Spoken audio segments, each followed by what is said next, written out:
everybody. Happy Homebrew Wednesday. It's Brad here at Wild Boys Brewery. Got a brew day going on today, and today what we are brewing is my Funky Good Times on Sour Street. Taking a new direction in some of my brewing here. Decided I'm going to go ahead and do a sour. Tried a couple of them commercially that I like pretty good, so I figured I'd go ahead and make me one.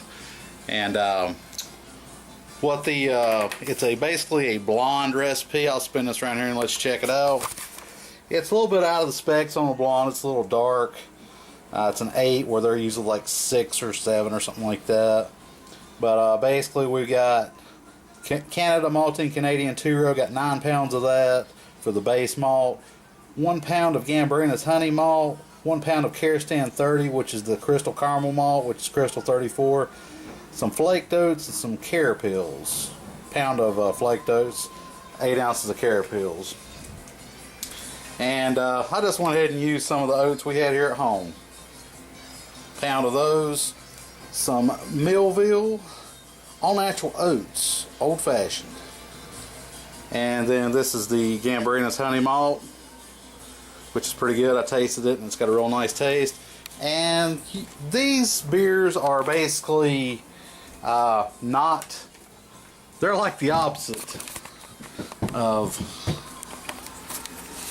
like an IPA. You use very little hops in them, and all the flavor comes from the yeast and the bacteria strains that you use.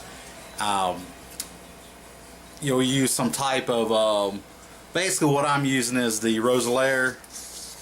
Let's see what the hell's the number on that thing. 3763, which is a cocktail. It's a Belgian Saccharomyces yeast, a sherry strain, 2 strains of Brettanomyces. I think some Lactobacillus and Pediococcus in it too. Maybe more than 1 strain of each of those. And basically you don't do a starter with these because you'll throw the ratios out.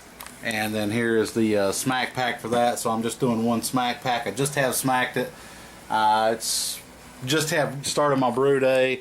Got my grains crushed. Had to adjust my mill. I didn't have quite the efficiency that I wanted to have.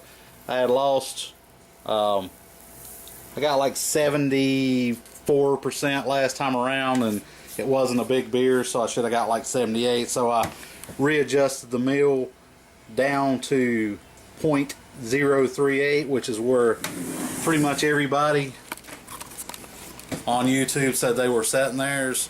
I'd originally had it set for 0.39, and it looked like it was crushing it a little fine, so I backed it off a little bit. Still wound up getting 74, which is not bad, but it looks more like what it should when I've been getting it from the homebrew store, which they're using a 3-roll mill, so he said it was crushing finer than 0.39. So I set mine to 0.38, and we'll see what we get today. Hopefully it won't wind up with a stuck sparge. It looks about like it did when I got it from the homebrew store, so should be fine on that. And for the hops, we're using Glacier. I've never used these before, and to be honest with you, in the amount that I'm using them and how long this beer is going to take, this is not a good experiment to see how the hops are. So I'm only going to use ½ ounce of 60, which is going to give it like, what was it? 6 IBUs. Hops are a natural preservative, as most of you probably already know. So that's my strike water alarm going off. If you put a lot of hops in it, then you're going to impair the ability of the bacteria to do their job. So you want to do a low IBU beer when you're doing sours.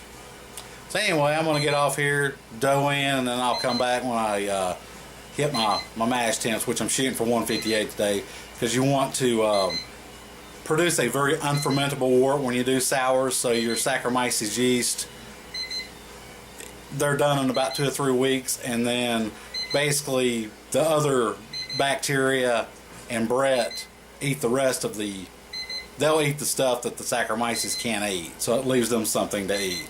And then that takes like 6, 9 months, 12 months, sometimes on up to 2 years, depending on what you're going for.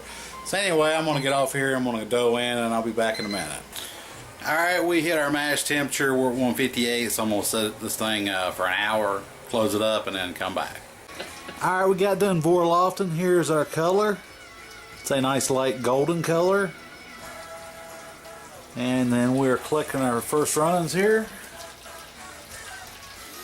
And where I'll use the pound of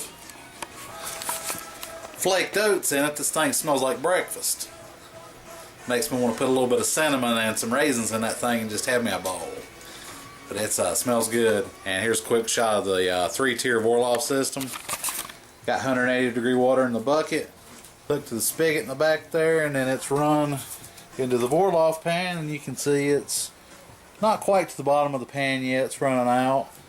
Filters through the grain bed, into the manifold, out through the spigot, and down into the pot. Okay, here's the color on it. Got about 1050 without the correction, so about 1051. Figured it up, and basically with the amount of grains that I used, with 6.5 gallons, wound up getting 6 of the fermenter and left half gallon behind to leave all the proteins and junk and stuff in the bottom, or a lot of it anyway. Some of it always comes through, but I left about a half gallon in the pot, so I wound up getting about 75% efficiency with the new gap on the mill, so I can live with that. So I'll spin this right here and let you check it out.